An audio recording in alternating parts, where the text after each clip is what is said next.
Are Man City now title favourites after win over Arsenal? Erling Haaland's winning goal, the explosion of noise, the reaction at full time. Sunday's result at the Etihad Stadium felt like the moment when the momentum of the Premier League title race had fully swung Manchester City's way, following their monumental 2-1 victory over leaders Arsenal.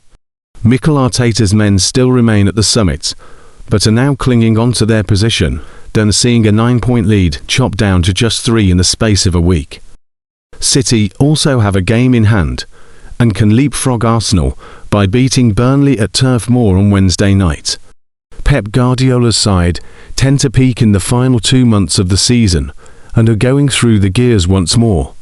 The Spaniard, though, played down the immense victory by saying, "Still we hope." But the truth is that we had a horrible calendar, and we are not top of the league. So far they are the best team in England, but we extend the chance to fight until the end. They are so competitive, we know that, but at the same time, we are too. The table speaks for itself. They have been the best.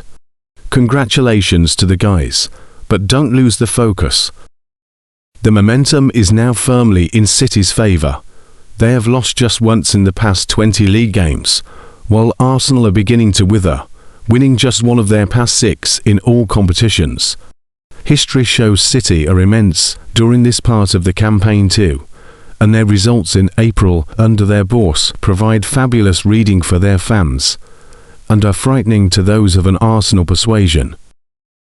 This month of the calendar remains Guardiola's favourite, with his win ratio now standing at 71.4% to 2.53 points per game, while Arteta continues to suffer in his worst month, collecting 1.48 points per game with a win rate success of 39.5%.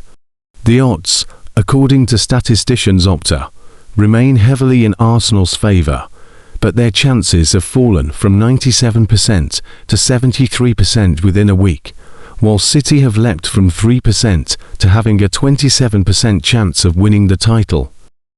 This season, Arsenal have been top of the table for 206 days, while City have only sat at the summit for 6 days, and that was in the first week of the season. Since Arteta took charge of Arsenal in 2019, City have won the Premier League 4 times, but it is Arsenal who have been at number 1 for the longest period, at 537 days to City's 453. Arteta said, "We have full belief that we can do it. Today we showed again the team that we are. It's in our hands, and it's there for the taking." The Spaniard added to BBC Radio 5 Live, "We lost an opportunity in terms of the result. They have a game in hand. We have 3 points. Game on because it is a new Premier League." Last weekend might have given the City players and fans real hope that Arsenal suffered a shock home defeat by Bournemouth, and Gardiola'S side capitalised with a statement win at Chelsea.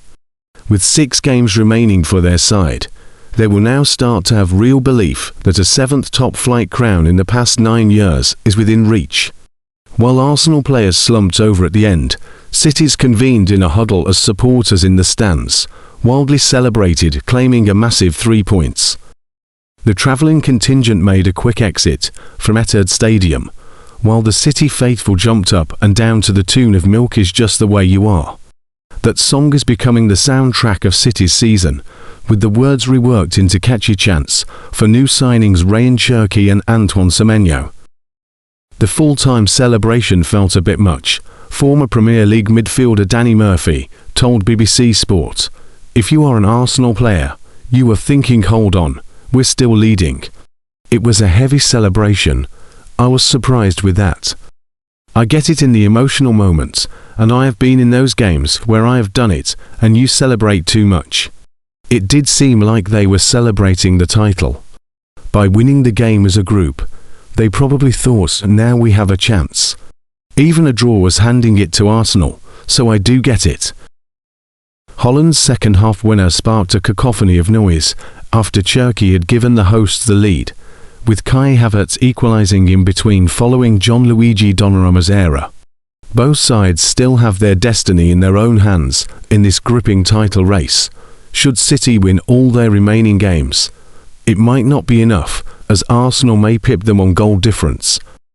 One aspect of the title race was settled on Sunday, with the prospect of an end-of-season playoff now over. Should the teams be level on points, goal difference and goals scored, come the 24th of May, City will collect the title by worthy of a better head-to-head record. Sunday's game was the latest into a season City had faced the league leaders since April 2012. On that occasion, they beat rivals Manchester United 1-0 at Etihad Stadium courtesy of Vincent Kompany's winner en route to securing their first Premier League title on goal difference. Is history about to repeat itself?